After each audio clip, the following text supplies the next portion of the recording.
자, 우리 고전 씨가 오늘 첫 번째 수업 하도록 합시다. 자, 첫 번째 수업은 일단 고전 시가의 어떤 장르에 대해서 설명을 먼저 해야 되는데, 일단은 선생님이 여기 고전이란 단어를 먼저 썼지. 요 고전. 그러면 고전 말고 뭐가 있을까? 현대가 있겠지. 현대, 그치? 그럼 고전과 현대를 나누는 기준은 뭐냐? 라고 했을 때 그 기준은 바로 가보개혁입니다. 가보개혁. 우리가 1894년에 가보개혁이 일어나는데, 그때 가보개혁을 기준으로 가보개혁 이전을 고전문학, 가보개혁 이후를 이제 현대문학이라 합니다.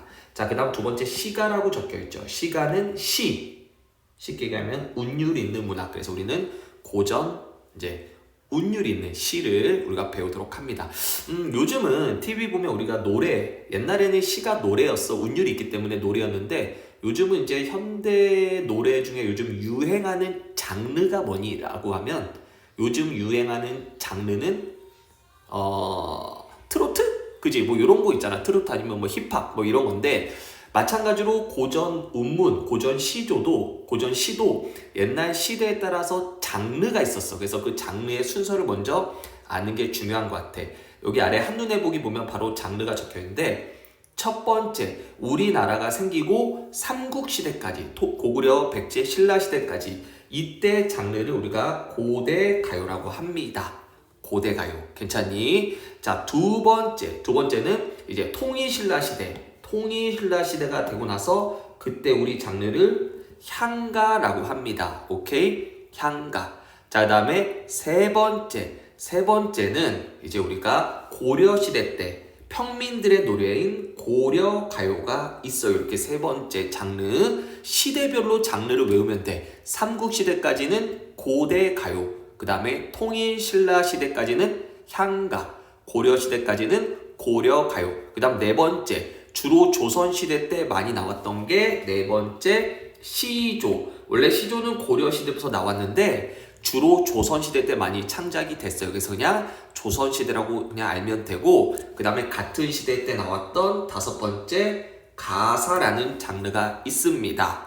자, 그 다음에 이제 마지막으로 우리나라가 이제 외국에서, 그 당시에 외국은 중국이겠지. 중국의 문학을 이제 우리가 이제 수입을 했을 거 아니야. 아니면 중국의 이제 문학에 쓰는 방식을 빌려와서 이제 우리 문학을 썼지. 그걸 이제 한자로 썼기 때문에 한시라고 해서 이게 바로 여섯 번째. 그래서 아주 큰 틀에서는 첫 번째 삼국시대까지는 고대 가요다. 자, 두 번째 신라시대까지는, 이제 통일신라시대는 향가라는 장르가 있었다. 세 번째 고려시대에는 고려가요라는 장르가 있다. 그 다음 네 번째 조선시대 때 유행했던 시조. 그 다음 다섯 번째 가사가 있다. 그 다음 여섯 번째 이제 중국의 이제 한자를 바탕으로 해서 시를 쓴 한시가 있다. 이렇게 얘기하면 될 것 같습니다. 민요 작가는 그냥 여러분들이 있구나라고만 하면 돼요. 그래서 일단 큰 틀에서는 이 여섯 가지 장르를 먼저 알면 되고, 선생님이랑 이 여섯 개 장르의 중요 작품을 공부하도록 하면 되겠지?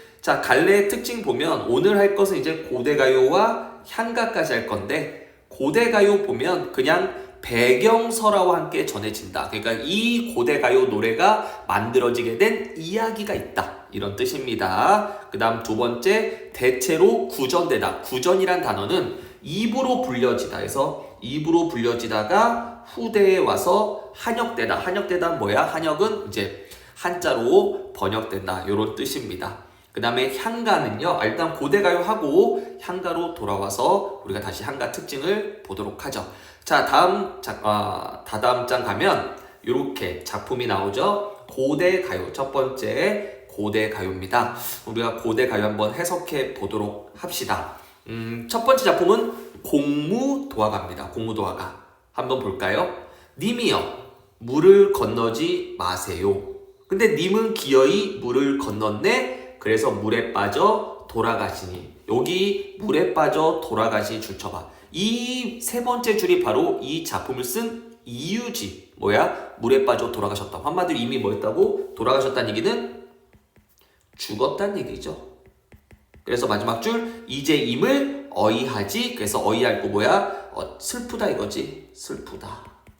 그래서 주제는 뭡니까? 임의 죽음, 슬픔 이렇게 하면 됩니다.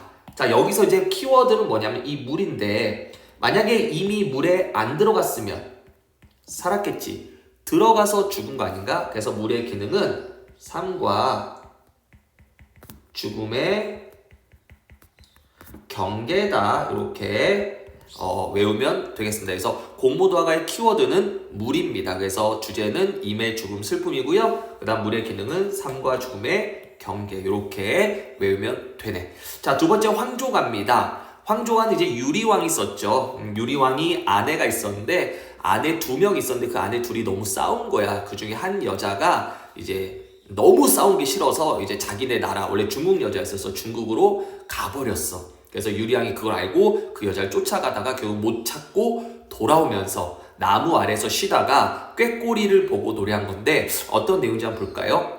펄펄 날아다니는 꾀꼬리는, 꾀꼬리 동그라미, 꾀꼬리는 암수가 다정히 노는데, 자, 암수가 다정히 논다. 줄 쳐봐. 그럼 꾀꼬리는 지금 상황이 좋아 안 좋아? 상당히 좋지? 암수가 다정하니까. 근데 외로운 이내 몸은, 자, 외로울사 줄치고 이내 몸 세모 쳐봐. 나는 어떤 상태야?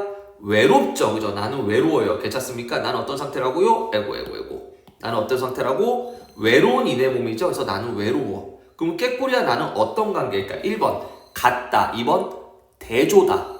대조죠. 반대죠. 왜? 꾀꼬리는 암수가 다정한데 나는 외롭잖아. 그래서 이렇게 대조 표시 우리 합시다. 그래서 외로운 나는 누구와 함께 다시 집으로 돌아갈 수 있을까? 도망간 아내를 못 찾았기 때문에 혼자 집에 갈 수밖에 없다. 그래서 너무 슬프다. 그래서 아내와 이별해서 슬프다. 주제 이별의 슬픔이고 이 작품의 키워드는 꾀꼬리겠죠. 꾀꼬리는 나와 대조다. 이렇게 외우면 되겠습니다. 괜찮죠? 자, 이제 세 번째 작품 가도록 하겠습니다. 자, 세 번째는 구지가인데 김해 김씨 아이들은 김해 김 자기 이제 성 본이 김해 김씨 선생님도 이제 김해 김씨인데 김해 김씨는 우리가 이제 가야의 김수로왕의 후손이죠. 후손. 이게 이제 김수로왕의 탄생 배경 설화죠. 그래서 어떤 마을이 있었는데 그 마을에서 사람들이 모여서 축제를 하고 있었는데 갑자기 하늘에서 누가 없냐 소리가 들렸대. 그래서 마을 사람들이 그곳에 가서 저희가 있습니다 했더니 하늘에서 하늘이 나에게 명하기를 이곳에 왕이 되라 그랬다. 그래서 너희들은 이 노래, 이 구지가란 이 노래를 부르고 춤을 추면 내가 너희의 왕이 되겠다. 그래서 마을 사람들이 노래 부르고 춤췄더니 하늘에서 상자가 내려왔고 그 상자에 이제 알 6개가 들어있었대. 이제 그 알이 하나씩 깨지면서 이제 왕이 됐겠죠. 첫 번째 깨진 알에 나온 애가 김수로 왕이었대. 그럼 한번 해석해 볼까요? 거북아. 자, 거북이 줄치세요. 자, 거북이는 어떤 뜻이냐면 신령스러운 존재입니다. 무슨 존재? 신령스러운 존재. 신령스러운 존재야. 우리에게 머리를 줘라. 자, 머리는 누굴까요? 하면 머리는 뭐죠? 가장 중요한 단어? 왕이죠. 그죠? 왕. 거북아 우리에게 왕을 주어라. 만약에 왕을 주지 않으면 너를 구워서 먹으리라. 그죠? 그래서 주제는 왕을 주세요. 이렇게 하면 됩니다. 그래서 여기서 키워드는 뭐냐면요. 첫 번째는 거북이, 두 번째는 머리인데 우리 아이들이 가끔가다 이걸 거꾸로 해석해. 거북이를 왕으로 해석해. 안 됩니다. 거북이는 왕이 아니라 신령스러운 존재고요. 그 신령스러운 존재한테 머리, 즉 왕을 달라고 부탁하는 작품이다. 이렇게 정리하면 되겠습니다. 자, 그 다음 고대 가요의 이제 마지막 작품 정읍사라는 작품인데 이 정읍은 지역 이름이야. 지역 이름. 우리 백제의 유일한 가요인데 백제, 지금 얘기하면 전라도지. 거기 정읍이란 마을에 어떤 행상인은 장사꾼이지. 행상인은 장사꾼의 아내가 남편이 장사를 마치고 늦게 돌아오는데 무사히 돌아오라고 어둡잖아. 그래서 무사히 돌아오라고 달한테 기도를 드리면서 쓴 겁니다. 한번 볼까요? 달아. 여기서 달 동그라미. 이거 달로 읽습니다. 이거 가운데 요거 점은 아로 읽으면 돼요. 그래서 달아. 높이 돋아서. 돋아서는 떠서. 어기야 지우고 머리곰. 멀리 좀 비추어 주세요. 이런 뜻입니다. 그래서 달한테 뭐하고 있어? 기도 드리고 있죠. 그래서 달은 기원의 대상.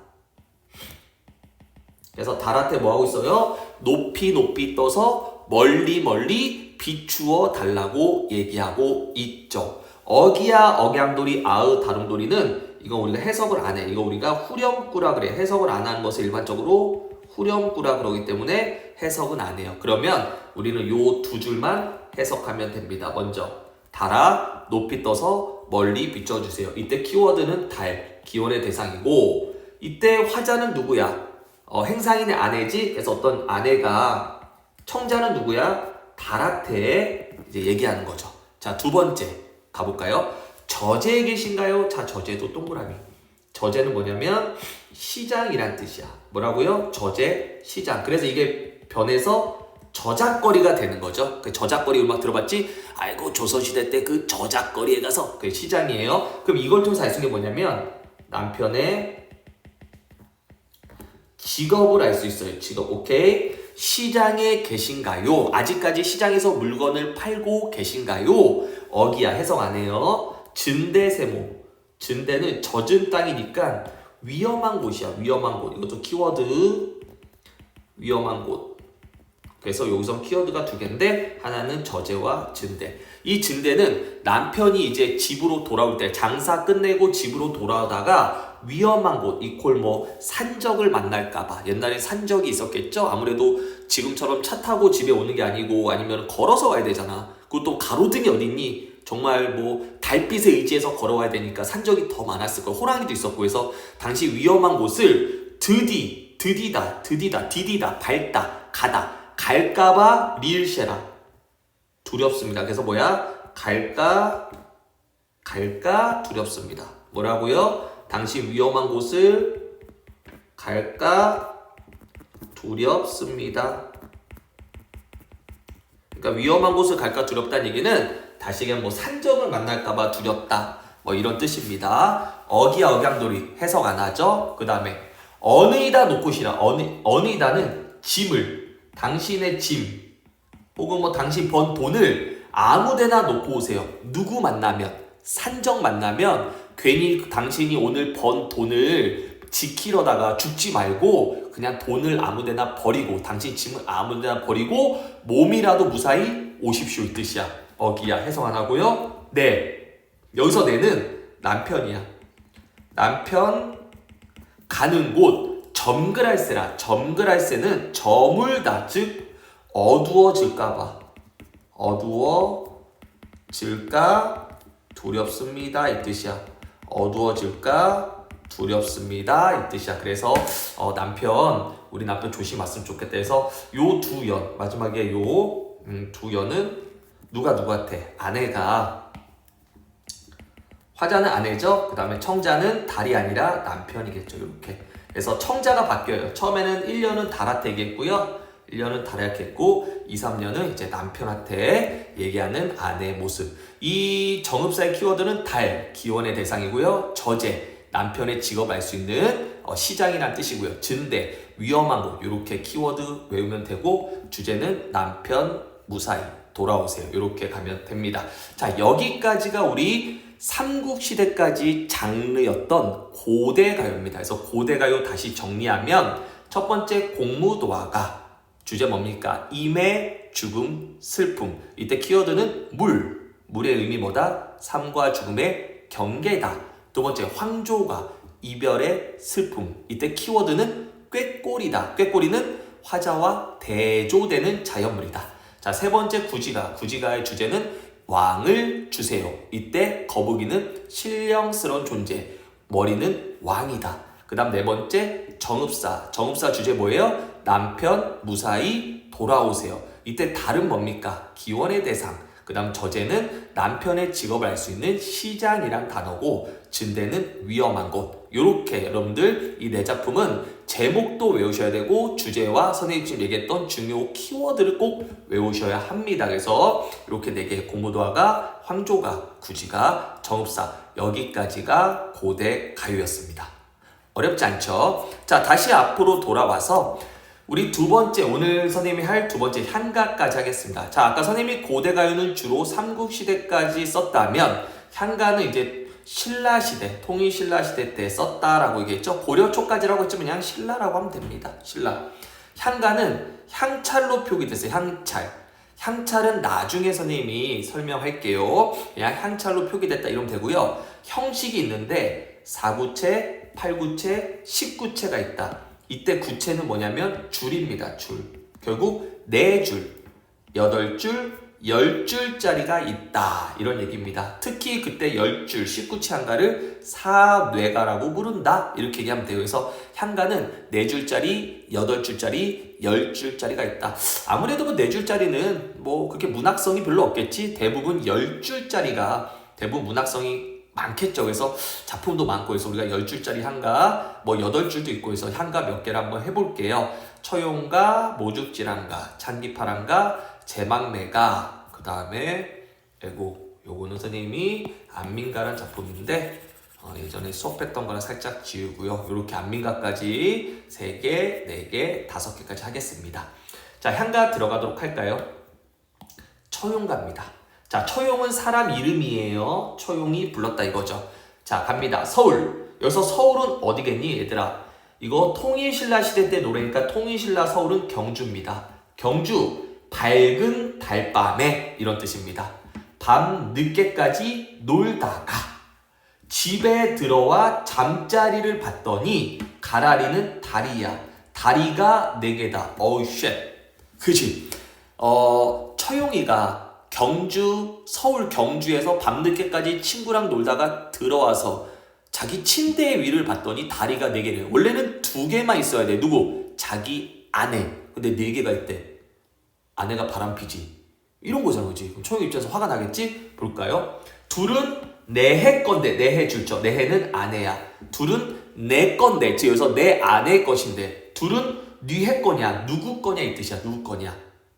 너희 같으면 어떡하겠어? 물론 지금 우리 고등학교 애들한테 뭐 벌써 아내가 바람폈어 이거 물어보면 웃기지만 둘은 내 아내 건데 둘은 누구 거냐? 마지막 줄 읽어볼까?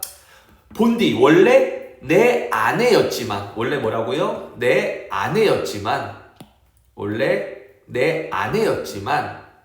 아사날 빼앗긴 거 어찌하겠냐? 빼앗긴 거 어찌하겠냐? 다른 남자한테 빼앗긴 거 어찌하겠냐? 어쩔 수 없지. 난 포기해야지. 이런 얘기지. 대단한데? 와, 그지? 자, 마지막 처용의 태도는 체념, 포기, 관용, 상대를 용서해 주는 거죠. 근데 우리가 좀 알아야 될 게 선생님 먼저 얘기할게요. 사실 처용의 직업은 무당이에요. 뭐라고요? 무당. 그래서 아내가 병 걸렸어. 사실 옛날에는 지금이야 아프면 의사 병원 가죠. 근데 옛날에는 정말 옛날에 막 조선시대까지도 아니고 고려시대 막 이런 막 신라시대 때는 병 걸리면 이거는 귀신이 들어서 병 걸렸다 해서 의사를 찾는 게 아니라 그때는 의사도 별로 없었지. 무당을 찾았어. 그래서 무당한테 구슬해요. 그래서 귀신이 몸에 들어가서 아픈 거다. 말도 안 되는 얘기하죠. 말도 안 되는 얘기 진짜. 그 당시에 그게 원시적이었는데 처용이 무당이야. 근데 아내가 전염병에 걸린 거야. 그래서 처용은 아내가 전염병 귀신과 함께 있다. 그래서 전염병 귀신을 물리치기 위해서 지금 구슬하고 있는 거야. 그럼 다시 돌아올게요. 두 번째요. 둘은 내 아내인데 둘은 누구 거냐? 이 누구는 바로 전염병 귀신을 얘기한 거야. 즉 아내가 전염병에 걸렸다. 이런 뜻이야. 근데 일반적으로 무당들은 이제 너희들 옛날에 막 TV에서 굿하는 거 봤니? TV에서 굿할 때 무당들은 귀신들을 되게 혼낸다? 물러가라! 어디 용왕이 계신데 이렇게 하거든? 근데 오히려 처용은 마지막에 빼앗긴 거 어찌하려고 해서 용서와 체념적 태도를 보였어. 그랬더니 이 누구라는 전염병 귀신이 처용 앞에 펑 나타난 거야. 즉 아내 몸에서 펑 나온 거야. 나와서 처용한테 무릎 꿇고 빌었대. 원래는 자기를 혼내야 되는데 이렇게 용서해 주시니 오히려 그게 더 무섭다. 그래서 앞으로는 처용 당신 얼굴만 봐도 그 집엔 절대 들어가지 않겠다. 그래서 이 노래 이후로 어떤 마을에 전염병이 막 활개치면 대문에다가 처용의 얼굴을 그림 그려서 붙여놨대. 그래서 다시 얘기하면 지금 이 작품은 처용이 아내의 전염병을 낫게 하기 위해서 구슬하면서 부른 노래고, 그렇기 때문에 지금 아내가 바람을 핀 게 아니라 다시 보면 다리가 4개인데 두 다리는 내 아내 거고 두 다리는 전염병 귀신이다. 그죠? 그 전염병 귀신에 대한 처용의 태도는 뭡니까? 관용과 체념적이다. 요게 포인트입니다. 그래서 주제는 뭡니까? 전염병 귀신을 물리친다. 이렇게 하면 돼요. 그래서 키워드는 뉘해가 키워드겠지? 전염병 귀신. 주제는 전염병 귀신을 물리침. 이렇게 하면 됩니다. 자, 두 번째 작품 가도록 하겠습니다. 모죽지랑가인데요. 이 모 잘라봐. 모 자르고요. 그 모 위에다가 추라고 적으세요. 추. 뭐라고요? 추모한다라는 뜻입니다. 추모한다. 자, 추모한다고 죽지랑을, 오케이? 죽지랑을 추모하는 노래란 뜻입니다. 죽지랑을 추모하는 노래란 뜻입니다. 죽지랑은 그러면 죽었겠죠? 아무래도 누군가를 추모한다는 얘기는 그 사람이 지금 현재 살고 있지 않다는 뜻이니까 죽지랑은 신라시대 노래죠. 향가가 화랑입니다. 화랑. 너희도 화랑 알지? 신라시대 때 청소년 수련단체. 신라가 삼국을 통일할 때 엄청난 역할을 했던 집단이죠. 그 화랑 중에 죽지랑은 추명한 겁니다. 자, 가볼까요? 간봄. 이때 간봄은 죽지랑이 살아있었던 시절이에요. 그래서 죽지랑아, 네가 살아있었던 시절이 그리워. 모든 것들이 울며 시름에 빠져있다. 이 뜻이야. 그러면 그냥 쉽게 해석하면 뭡니까? 죽지랑을 그리워하며 모든 것들이 슬퍼한다. 이런 뜻이죠. 그 다음에 아름나타샤오. 아름다웠던, 너의 아름다웠던 주의, 얼굴에 샬중, 주름살이 생기려 했었는데 이 뜻이야. 뭐라고요? 죽지랑아, 너의 그 아름다웠던 얼굴에 주름살이 막 생기려 했는데 이 뜻이죠. 이거는 과거 회상이야. 왜? 지금 죽지랑은 죽었으니까. 그래서 옛날에 죽지랑 네가 살아있었던 시절에 너의 그 막 얼굴에 주름살 생기려 했는데 막 이런 얘기입니다. 그 다음에 눈 돌이킬 사이, 눈 깜빡할 사이에, 그러니까 짧은 순간에 우리 다시 만날 기회를 만들겠다. 얘들아, 죽은 사람이랑 만나려면 어떻게 해야 돼? 나도 죽어야겠지. 그럼 그 뒤에 그게 나오겠지? 죽지랑이여, 너를 그리워하는 나의 마음이 가는 길, 우리 다복구로는 무덤이야. 우리 무덤에서 함께 잘 밤 있을 거다. 그게 뭐야? 나도 죽으면 우리 저승에서 만납시다.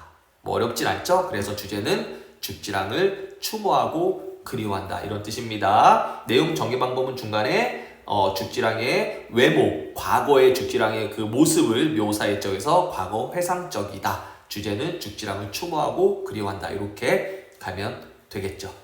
자, 다음 찬 기파랑가인데, 찬도 마찬가지로 이렇게 자르고 이렇게 잘라서 이 찬은 예찬하다라는 뜻입니다. 누구를? 기파랑을. 이때 마찬가지로 기파랑도 화랑입니다. 화랑.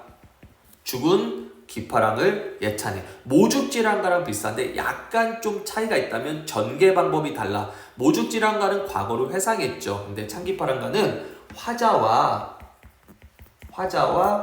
달과 대화를 해요. 달과. 첫 번째는 화자가 먼저 달에게 질문을 합니다. 뭐라고 볼까요? 구름이 열어젖히니 나타난 달아. 그러니까 구름이 이렇게 흐르면 달이 보일 거 아니야. 그 달아, 너 흰 구름 쫓아서 떠가는 거니? 이 뜻이야. 즉 달한테 뭐라 그래? 달아, 너 흰 구름 따라서 가는 거니? 라고 달한테 물어봤어. 그때 달이 뭐라냐면 맞아. 와, 새파란 냇물 보니까, 새파란 냇물 줄쳐볼래? 새파란 시냇물을 보니까 기파랑의 즈이, 얼굴이 있구나. 자, 잘라봐. 자, 선생님이 그냥 그림을 가볍게 그리면 화자가 이렇게 있어요. 화자가 있고요. 여기 달이 이렇게 있어요. 달이 있고 여기 구름이 이렇게 있겠죠? 구름이 이렇게 있겠죠. 자, 그런데 처음에 화자가 누구한테? 달한테 뭐 했죠? 달한테 질문했지. 뭐라고? 달아, 구름을 따라서 너도 가니? 했더니 달이 뭐라고 해? 맞아. 야, 네 옆에 보면 이렇게 새파란 이렇게 시냇물을 보니까, 오케이? 뭐라고 이게? 새파란 나리야. 나리가 옛날 말로 시냇물이야. 자, 이제 그러니까 달이 대답하는 거지. 네 옆에 있는 시냇물을 보니까 누가 떠오른다? 시냇물 보니까 누가 떠오른다? 기파랑의 즈이는 얼굴이 떠오른다. 괜찮아요? 그래서 시냇물 통해 기파랑, 죽은 기파랑의 얼굴이 떠오른다 이 뜻이야. 즉 기파랑의 얼굴이 어떻게 생겼다? 시냇물처럼 맑고 깨끗하게 생겼다. 이런 뜻이야. 그래서 날이라는 시냇물 통해 기파랑의 맑고 깨끗한 모습을 이제 회상하는 거죠. 누가? 달이 대답한 거야. 또 그 날이 시냇가 옆에 있는 저벽에 줄쳐야 돼요. 저벽에는 조약돌인데 그 시냇물 옆에 또 조약돌이 있었나 봐. 이렇게 조약돌 있었나 봐. 조약돌이 보니 기파랑이 지니시던 마음의 끝 줄쳐.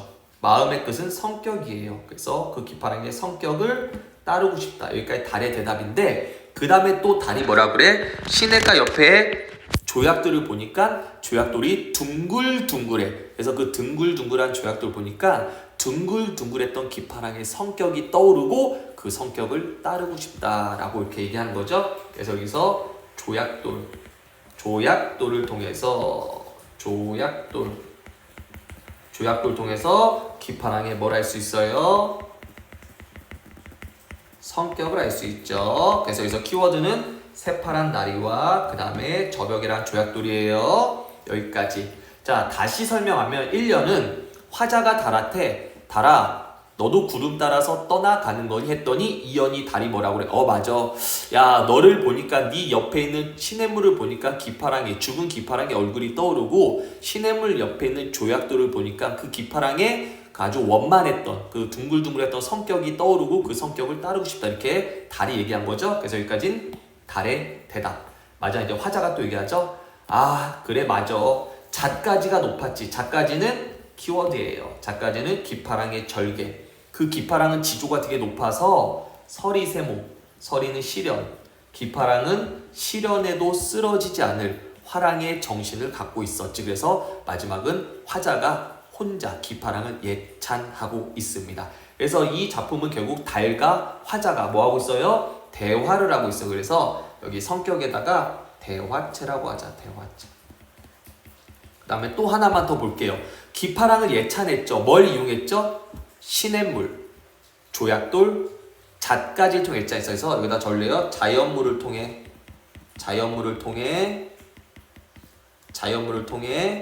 대상을 예찬함. 이렇게 자연물을 통해 대상을 예찬한다. 이렇게 정리하시면 됩니다. 그래서 달과 대화를 했고요. 시냇물, 조약돌, 잣가지를 통해 기파랑 예찬했다. 주제는 기파랑에 대한 예찬이죠. 이렇게 가면 되겠습니다. 자, 다음 제망매가입니다. 제망매가는 별표 하나 칩시다. 엄청 중요합니다. 고등학교 교과서에 웬만한 교과서는 다 출판사 있고요. 이 작품은 향가 중에서 제일 중요한 것 같아. 일단 제에서 자르고 제 아래 사라고 적겠습니다. 제사를 드리고요. 망매는 누이의 죽음, 누이의 죽음입니다. 즉 누이가 죽어서 제사를 지내며 부른 노래란 뜻입니다. 아무래도 대상이 죽었으니까. 근데 대상이 죽으면 우리 아까 전에 공무도화가, 우리 고대가요 공무도화가도 대상이 죽었죠. 공무도화가도 대상이 죽었는데 그 대상이 죽었을 때 화자의 태도가 공무도화가는 최념적이었잖아. 근데 얘는 작가가 누구야? 작가가 월명사 스님이야. 그럼 스님은 아무래도 체념은 아니겠지. 그래서 끝에 약간 좀 그 공무도화가하고 태도가 다르지 않을까라는 생각을 한번 읽어볼게요. 갑니다. 생사로는 삶과 죽음의 길을 얘는 우리가 이승 살아있기 때문에 저이고는 머뭇거리고인데 두렵고란 뜻이야. 해석 좀 어렵지. 다시 해석할게. 삶과 죽음의 길은 우리가 이곳에 있기에, 이곳은 이승, 우리가 이승에 있기 때문에 두렵고, 좀 더 줄일게. 죽음은 두렵고 이런 뜻이에서 선생님이 두 줄 묶어서 주제 적을게. 두 줄 주제. 죽음이 뭐하다? 두렵다. 이렇게 적으면 돼요. 그래서 뭡니까? 삶과 죽음이란 것은 우리가 이승에 살아있기 때문에 두렵고, 근데 우리가 살아있는 건 두렵지 않잖아. 죽는 게 두려운 거죠. 그래서 죽음은 두렵고 이런 뜻이에요. 그 다음에 나는 간다 큰 따옴표. 나는 간다 라는 말도 못다 하고 가셨습니까? 그럼 여기서 나는 누구야? 그래서 나는 누이겠지? 누이가 죽었으니까 누이가 오빠 나 간다 라는 말도 못하고 죽었대. 그럼 이거 두 줄 묶어봐. 그럼 누이가 어떻게 죽었다? 누이의 갑작스런 죽음입니다. 오케이? 누이의 갑작스러운 죽음입니다. 오케이? 그래서 누이가 간다는 말도 못하고 죽었다. 그래서 갑작스럽게 죽었다 이런 얘기고요. 그 다음 갑니다. 어느 갈 이른 바람에, 자 바람이 빨리 불었어요. 이른 바람 키워드예요. 외워야 돼요. 여기저기 떨어질 잎처럼 누이가 죽었대. 이것도 또 우리가 묶어야 돼요. 언제? 이른 바람, 바람이 어떻게? 이른, 빨리 불었대. 바람 빨리 불어서 떨어진 잎처럼 죽었대. 그럼 누이가 몇 살에 죽었다는 얘기야? 나이가 많이 들어서 죽었을까? 어릴 때 죽었을까? 어릴 때 죽었다는 얘기지. 이게 바로 누이의 요절, 요절이 일찍 죽었다는 뜻이야. 요절을 상징하는데 어떤 단어가 누이의 요절이냐? 이른 바람, 요게 누이의 요절을 상징하고 떨어질 잎은 우리가 죽음을 상징해. 그래서 이른 바람에 이렇게 잎이 떨어진 것처럼 죽었다 이런 뜻이야. 그래서 요절을 상징하고 일찍 죽었다 이거지. 그 다음에 하단가지의 줄지세요. 우리는 한 나뭇가지에서 태어났는데 한 나뭇가지는 같은 부모야. 우리는 같은 부모에서 태어난 남매인데 난 네가 간 곳을 모르겠다. 그죠? 아무래도 사람이 죽으면 어디로 갈지 모르잖아. 그래서 누이가 죽었다. 우리는 뭐다? 우리는 뭐다? 우리는 남매다. 오케이? 남매다. 여기까지 괜찮니? 그리고 여기까지 잘라볼게요. 그래서 여기까지가 주제가 뭐냐면요. 누이의 죽음. 그래서 결국 누이가 어디로 간지 모르겠다. 슬프다 이거지? 누이의 죽음에 대한 슬픔과 인생 무상입니다. 인생 무상. 삶이 허무하다 이런 뜻이에요. 오케이? 누이의 죽음에 대한 슬픔과 인생 무상. 하지만 이제 마지막에 어떤 태도를 보인지 볼까요? 미타찰에서 만날 내가. 자, 미타찰은 극락이야. 극락. 우리 스님이니까 아무래도 극락에서 만날 내가 그때까지 돌을 닦으며 뭐 하겠다? 돌을 닦으며 기다리고 있겠다. 그래서 우리 극락에서 만나자. 그래서 마지막에는 스님답게 그 누이의 죽음을 종교적으로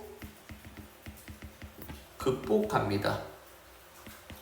오케이. 그래서 우리가 어디서 만나자? 극락에서 만나자. 그래서 주제는 누이의 죽음에 대한 슬픔과 종교적 극복인데, 요거 선생님 다시 정리하면 우리가 총 첫 번째 네 줄 해석하면 삶과 죽음은 우리가 살아있기 때문에 두렵고, 즉 죽음이 두렵다. 두 번째, 나 갈게 라는 말도 못하고 어찌 가셨습니까? 누이가 갑작스럽게 죽었다. 그 다음 두 번째 덩어리, 어느 갈 이른 바람에 여기저기 떨어지 잎처럼 누이의 요절. 그 다음에 한 나뭇가지에서 우리 태어났는데 난 누이가 간 곳을 모르겠다. 우리는 남매 관계다. 남매를 상징하는 단어가 뭐라고요? 하단가제. 요게 됩니다. 그래서 여기까지 누이의 죽음 슬픔과 인생 무상이죠. 마지막, 미타찰에서 만날 내가 돌을 닦으며 기다리겠다 해서 누이의 죽음에 대한 종교적 극복, 이렇게 얘기하면 되겠네요.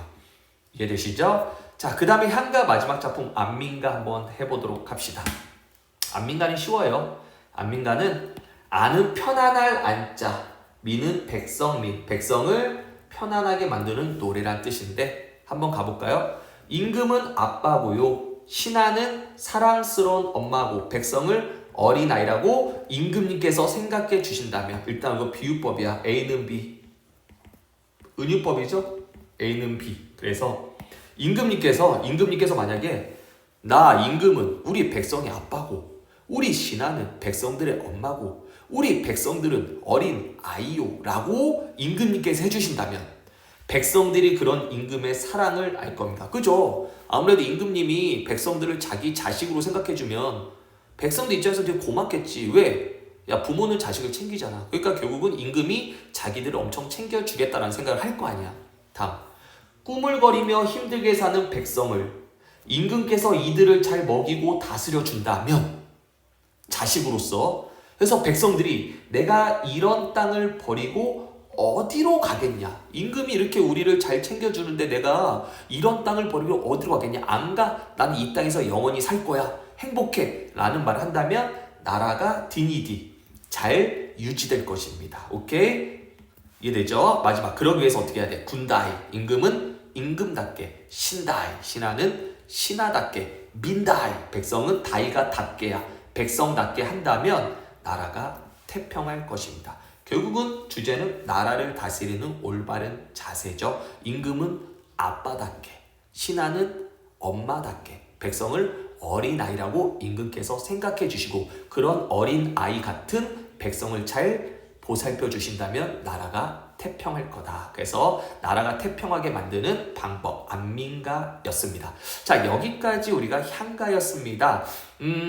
선생님이 생각했을 때는 문학은 첫 번째 우리가 아이들이 처음 봤을 때는 선생님과 같이 수업하면서 작품을 이해하면 되고 그 다음 이제 여러분들이 계속 반복적으로 읽어보면서 암기하면 됩니다. 선생님이 이 책을 만들면서 원했던 게 우리 친구들이 기본적으로 중요 작품은 암기했으면 좋겠다는 생각을 했고, 그래서 선생님이 되게 쉽게 이렇게 해석을 달았죠. 정말 너무 쉽게 해석을 달았으니까 이거를 꾸준히 읽어줬으면 좋겠습니다.